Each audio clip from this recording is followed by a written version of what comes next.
Yo, this is Graphic Films. DJ Banger presents to you the fucking Next in Line Worldwide podcast. Is finally here. We finally got the opportunity to do our very first episode, and we got a very, very special guest on the platform today, on the podcast today, man. Hey, Noah O, man. Noah O from Virginia, Cali, just a fucking rap phenomenon, just been going crazy, the grind crazy, the clothes crazy, and we got him in here to have this conversation to see how this shit going, bro. You know what I'm saying? You also got an album coming out called Trilipino. Yep. You know what I'm saying? Give the people an introduction. Oh, my bad, it's hot. I gotta turn the AC on. Y'all go ahead. All right, I'm gonna wait till you sit down. Are you gonna add like sound effects, clapping and all that? Yeah. You know, you the DJ, you a gunshot. Well, we got the crazy soundboard. Yeah. All right, there we go. What's up, Noah, man? Chilling. Working on this album. So yeah, man. So tell us. I know it may be seem biased sometimes when I deal with artists or bring them on my platforms, podcasts or whatever, because I be working hands on with a lot of shit. Like I'm Java, creative director for Charge Up ENTs, but it's not for me to tell y'all what he working on, how he working, when he dropping, what he doing, when new content dropping. You know what I'm saying? But tell him what's going on, man. Yo, I got the Trilipino album on the way. I've been working hard on that for a while now, so just really been, putting the finishing touches on that. Been going crazy with the merch lately. Like this one of the hats we just dropped, the Richmond hat, but dropping sweats, shorts, hats. It's got a lot of stuff in the works, but my main priority, music-wise, is just finishing this album and just getting the rollout right, securing, really building relationships, traveling, and just trying to make sure I have the best releases possible. You know what I mean? I got you, man. Tell us a little of your background that's leading us up to the Trilipino album. So I'm from the Bay Area, from San Francisco. I grew up there, as well as moved to Richmond, moved to Henrico when I was in middle school. So, I call Richmond home. I call this area home, but also, the Bay Area is my roots, so that, that experience, everything I went through out there. Got my uncle in here, What's up, Unc? How you doing, man? My family, the things they instilled in me prior to moving here is like a big basis of who I am. So that's really leads up to what the album's about. I'm Filipino, so I really want to tell that story of what it was like, for me to try to enter this music world, as well as growing up there and here, being Filipino. So I got you. Yeah. So that's what's up, man. So you taking everything, you pretty much putting it in the album and giving everybody exactly who you are, like no facade or nothing like that. You feel me? Yeah, with that. Can't tell nobody else's story. I just gotta, give them me. If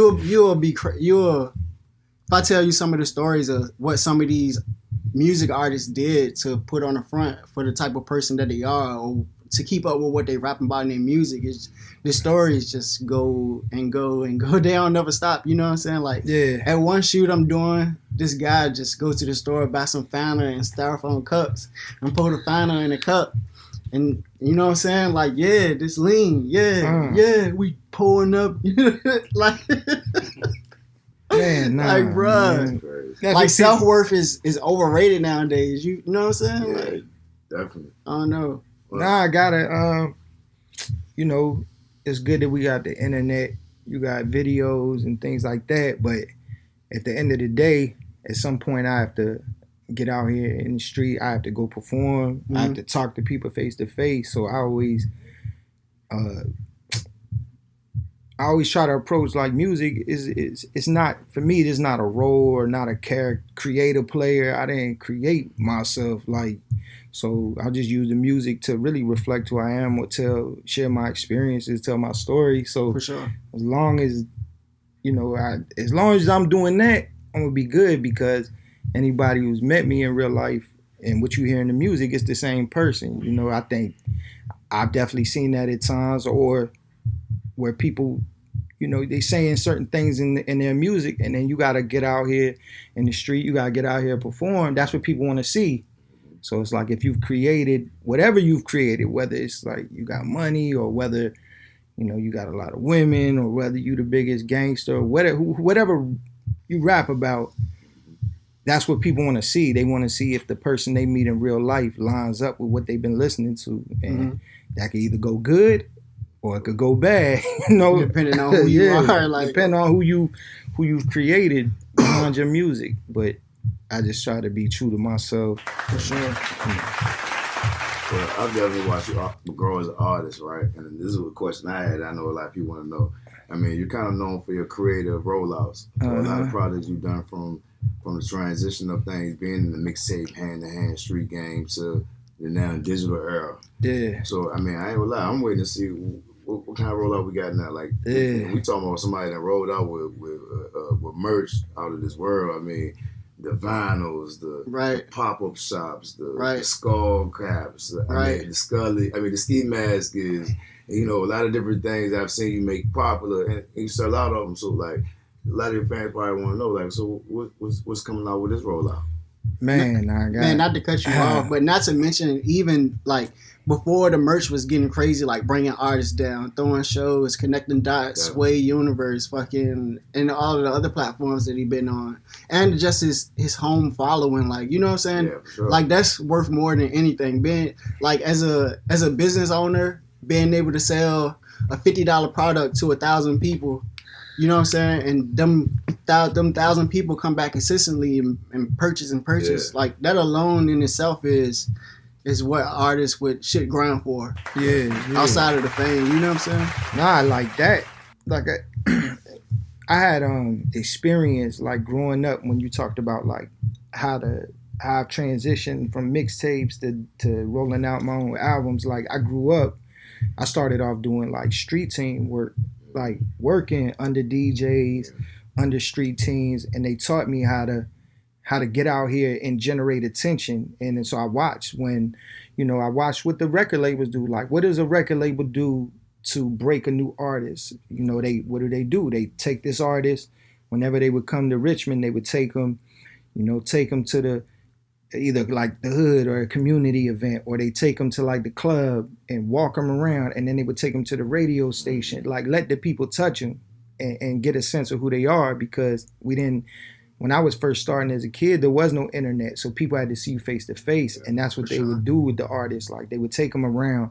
Then on top of that, after they would take them around, they would have us, handing out their flyers, telling their story for them. So it's like and putting up posters. I just watched what I seen work for people around me, and it was like that grassroots campaign. And it's the same thing really like that political people do. When there's a new politician that's running for office, the first thing they do is like they go door to door and they drop off little pamphlets, and then they go to the community groups and speak to people or introduce themselves, letting them know like, all right, the things that y'all are passionate about, the issues that you care about, I care about them too. So you should let me represent you. You know what I mean? So it's really no different from a rapper. If you look at it like an artist gets out there, if you rap about certain things, you try to connect with those people and let them know like, I'm the same as you. So that's why you should get behind me.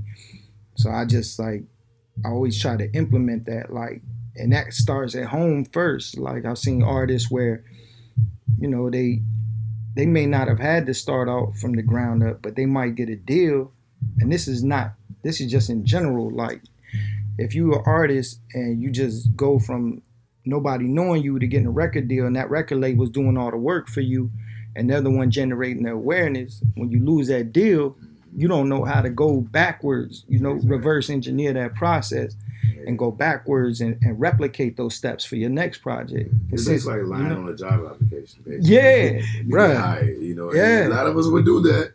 We would, because we're all hungry. We want to get there, but like you said, what do you call it? Your resume. The best teacher, you know what I'm saying? Like exactly. At some point, like you said, if you don't know how to cook nothing, but you know how to tell everybody how to do something, when they tell you to go in the kitchen and cook something, you can come up with something that's not what nobody ordered. Nah. Yeah, and like you said, it's like you gonna get found out sooner or later. You feel me? Like I can lead you to the water, but I can't make you drink it type. Like, yeah, you know what I'm saying? I can show you your street team, showing you how to move and connect with these people.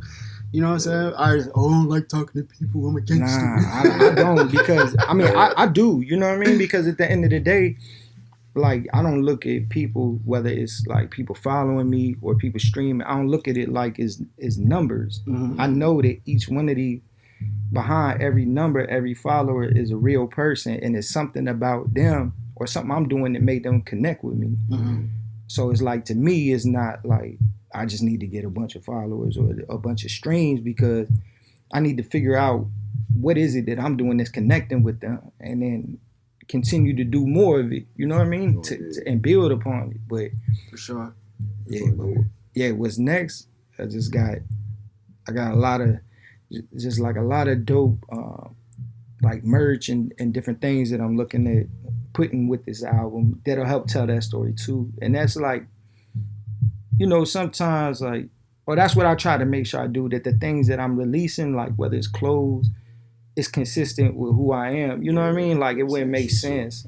Yeah, if I put out a hat and it's like each one of these hats spell out something that means something or is a part of my story, I wouldn't put, like, you know what I'm saying, a pistol on it or something. If I'm not out here trying to promote that, it's like, I try to make sure that whether it's clothes or the music, it all is consistent with like who I am. You know what I mean? And it makes sense. Like, it ain't just anything. Yeah. Because sometimes, like, bro, like, we'll see stuff that work for other people, but it might not work for you and your brand. You know what I'm saying? Like, it might be something good they're doing, but, like, I've just learned that over the years. What work for the next person, some may work for me, but if it don't line up with who I am, like, you know what I mean? For sure. Yeah. But yeah, what's up, Banger, man? Welcome to the set, man. On the gang, man. What's up, man? We here, man. The first episode of Next in Line, man. You know what I'm saying? Banger, man. Give him some of your background story. Tell him, you know what I'm saying, what's going on, what you got going on, what you got coming, bro. Oh man, everything, Chico, and everything in it, everything in the world. I got you, man. You know, I mean, we constantly building. You know, everybody know me. I have like ADD. You know? So it's like I'm always ready to start something. Like, even if I can't like start it, you know, like if I could just start the idea and come back and visit it later and to play whatever position I need to play in that position, I'm cool with that. Because you know, like I said, my mind be all over the place. Waiting for these venues to open back up. Shit, look like they about to close back down. Yeah, exactly. So it's like, hey, the pandemic ain't over. We thought we was exercises, getting ready to jump off stages and stuff, but you know, I'm getting in shape too late. I guess I don't know. I might have to just get bigger. Postpone. We might have to quarantine again. Postpone that. Get a gym in the crib. But hey, we focus on the Next in Line podcast. Getting the world a lot of insight on all these artists, why they need to be following them, why they need to be buying their merch, you know, why they buy your favorite artists, need to add a couple to the list. So I'm here for that, for sure, you know. So, man, let's go back to the basis of what we saying when you was like, you don't want, you're not necessarily chasing a million followers, you chasing the followers that mean something to you and that connect with you. Yeah. How you feel about the baby being dropped off of all of these projects, bro? All these festivals. I didn't even know, so what happened? Like, at the Rolling Loud concert when he was on stage, he fucking said something negative about the gay people and like a whole bunch of shit. You know what I'm saying? It's been a big conversation we've had. Because you know, the baby's an artist that, you know, that I've worked with before on his mission. He started out as Baby G's name. The baby. Shout out to him, the whole fam out there in Charlotte. To be honest, even just to speak for him, I mean, what he said, we probably could play the audio, but we're gonna paraphrase it. It's probably get removed if we actually play the audio at this point. But it's like what he said. He said, "Put your lights up for like girls if you pussy smell like water." Okay. Doom. Yeah. Then put your phone up and lights up if you don't have HIV and AIDS. Doom. He said, if you're not a nigga in a car sucking another nigga dick, put your hands up. I mean, you know, put the lights up. Doom. Now, what he said, could they have been offensive to certain people? Yes. Yeah. But to be honest, to me, you know, I don't feel like that was not as bad as he said. Like, now if he said if every nigga sucking dick in a car died from AIDS, then that would have been offensive. Nah. Like, if you go kill a motherfucker in this bitch right now for whatever. See, now I could take those words, but yo, damn, that's he did bad. too much. Yeah. But what he said, if you stopped each one and set them separately, it wouldn't have been a situation. It was a situation because you had a gay performer perform earlier. You know, on top of you had another performer that you have a riff with that's with a guy that had a domestic issue. You see what I'm saying? So when you do these things, you disrespecting, and like I was talking to people today earlier, and it's like I didn't even know it was a plus now. It's an LGBTQ, like y'all doing too much, bro. Like, I think like NWA, Wu-Tang. Y'all need to listen to hip hop. Like, bro, can we keep us? That's why I said gay people. Why y'all didn't know what the fuck to say? Like, so now if you don't say the plus, am I disrespecting? If I don't add the plus, or if I don't actually say it right, that's like a bad. I think we're in a time where, you know, everything, especially the bigger your platform is, the more people, you know, you got the spotlight on you. And that just shows, like, the baby, he one of the biggest artists out here. After you sell a certain amount of records, it's bigger than hip-hop. It's bigger than whatever your city or, you know, the hood or this place. So, you want my personal opinion, that's like it. Like, with these platforms, it come a lot of responsibility. Not saying he was being irresponsible. I was just like, the more these people gonna try to, you know what I'm saying? Like, you gotta watch what you say. I've even run into that. I just try to be real measured with my words. Did he offend me? Nah, but he won't, you know. But I'm a person that don't really get offended too much easy. You know what I'm saying? Unless you do something to disrespect me, then. And we also grow with, if it don't apply, let it fly. That's what I mean. If it don't apply to me, so I'm just like. What I also took out of this situation, to be honest, to have a little teacher moment real quick, is the powers that be. When I say the powers that be, meaning you might not have been offended, or you might not have been offended, or your fans might not actually been offended, but the person that's helping fund the situation got offended. Yeah, we're in a real sensitive time too, man. You know what I mean? When it comes to, it's definitely way deeper than the fans for sure. It's based on the opinions of the people that's throwing these festivals, and you know what I'm saying. If they see it as an opportunity to blackball you and make money from it, then that's what they're gonna do. And I think that's what they're doing. To be honest, but it's even bigger than just the festivals. Is you know, you got corporate sponsors who giving advertising. It's media. You feel me? It's once they start calling, we're gonna have to drop out. If y'all not doing nothing about the baby, then they whole festival fucked up. So they gotta let you go. Like, it's crazy. And it all goes back to like it goes back to even to like some of us had trapping beginnings where, like, you know, I was raised early with the whole knowledge of everybody money spent the same, bro. You know, like, the only money we care, only color we care about is green. And I don't care if this dog came and gave me this $5 or $10. We come to take this $5 or $10. So with that being said, a lot of these people that's in positions might not share the same beliefs or things you have, whether it's religion, whether it's politics, whatever it is. But at the end of the day, so it's like I kind of feel both sides of the fence, meaning because we're not here for that. We didn't pay you for that, for your opinion about how you feel about that. We paid you to play these songs that you just do your shit. Yeah. So now it's like I kind of understand what Chris Brown, like, some people like, why Chris Brown say that, but see, then Chris Brown, somebody that's been in the game a long time too, that knows. You can't just always say how you feel. It's not for you. They didn't pay you to say how you feel. It's almost kind of going to the whole shut up and play ball type of situation. Which, but like he said, also, like, what comes with great power is responsibility, and you do have a responsibility. Sometimes you do have to speak up for these people that can't speak up, that can't be heard. So it does take a LeBron or a Kaepernick to sit there and say, look, we're sick of it though. We don't mind. All us come together and pay y'all this money to go do this. When we leave, everybody's enemies. They could be neighbors and they hate each other, but they all go there to this football station. I learned that going to Cleveland one time. We was on tour. We ended up going to the Cleveland thing, but at the time we was going to the Rock and Roll Museum. We realized we was there at a football game at the same time. So we moved. It was the weirdest experience because you seeing white Cleveland fans, black Cleveland fans. Now, when I say white Cleveland fans, I'm talking about good white people fans, but you're also seeing the racist ones. You're seeing the black ones. You're seeing the black ones. Man, look at them saying racist slurs to other religions. But guess what? They all got on orange and brown. Man, orange and brown. Like I was just saying, like You see what I'm saying? Y'all all wearing this to go to this place to root for the same losing team too, by the way. Like y'all all coming to take the L, but it's just like if y'all can't pay together to make that happen for that cause, why can't y'all live like that every day? You see what I'm saying? And but now we can always point the finger at somebody that's like they speak how they feel about it. Which, like I said, at the end of the day, now if that was his rap song, if that was his concert that he funded and he did himself, yeah, he can say whatever he want to say. You know what I'm saying? Not saying I'm not rocking on either side because I'm a very outspoken person. I like to speak how I feel, but I also understand sometimes ain't time and place for that.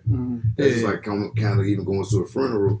This man owe you $100, so, but they actually speak some words. He's like, yeah, he did die in a house fire, saving 20 kittens and little 4 toddlers, but that nigga still owe me $100 though. Where my money at? You know what I'm saying? Just like what the fuck? Like, yo, why you say that, bro? Like, I want my money. Like we get it, but sometimes it's not for that, bro. You ain't get respect this man family, bro. That's been long story short, bro. Hey, man, I don't know to get that money from the family. Y'all responsible. It's y'all debt now. Hey, man, I don't know about y'all, but who got that check? Look, if I go on Instagram right now, bro, I see naked females. If I go on fucking Snapchat, it's naked females promoting. If I go on Twitter, Twitter is uncensored. It's just porn. Like, you know what I'm saying? Twitter's terrible. We can't open Twitter. Hey, I've seen stuff on Twitter. I was like, man, bro, it's legit just be porn. You can't open it up. I opened up a compact the other day. I'm eating, and there's like a little open. People, so like, what the fuck? It's like straight pussy open, just like, oh goodness, like, get it back. Let me just put the phone. Like, do y'all think y'all think it's this generation that's being raised, or are we going through an epidemic where it's like females don't want to be females? They just want to make money the way they're making it. Like, sex slaves always been around. You know what I'm saying? Sex workers always been around. This has been since the beginning of time. Like, is it? Since Pepper. Yeah, like, so is it more of being on the forefront now versus when back then it was more hidden? Like, you knew, but it wasn't just. We could definitely. Or is it just the internet? Yeah, I think it's twofold. Like with the internet, it's internet just enhancing everything. Anything, and you can make money doing anything. So I think it's definitely people that financially they like, man, I gotta get it how I live, so I'm gonna get this money. But then it's like, I'm the type. If that's what people choose to do for work, and that's how they, then that's on them. I definitely don't, people are getting exploited or sex trafficked. That's another thing. Yeah. But do I think it's more? Like, it's hard to tell because they didn't have the internet back in the day. When he tells me stories about things that his generation and my mom and dad were into, they've lived a different life than I've lived. But it was no internet. If you know what I mean? Like, if you look at the murder rate during the 80s, can you imagine if, even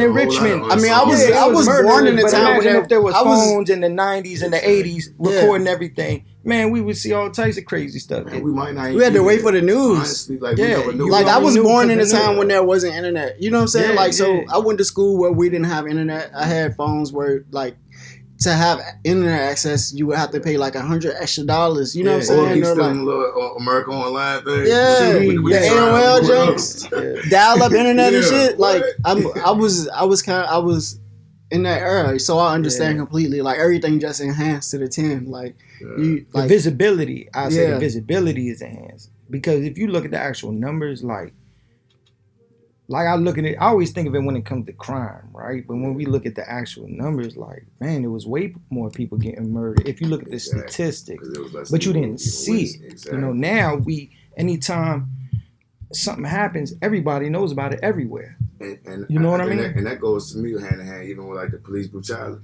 You understand? Like, to me, people didn't even care about that till Rodney King. That's because somebody recorded it. You know how much that tape had to do a Menace to Society tour run. Yeah. For it to even get that much focus on this is what happened at this particular situation. And you see where it happened at, it was on a broad, it's like happened on Chippenham. Yeah. And it's stopping traffic. People ain't got no choice. Like, this is like if that happened right now. Everybody like, oh, hold up, still.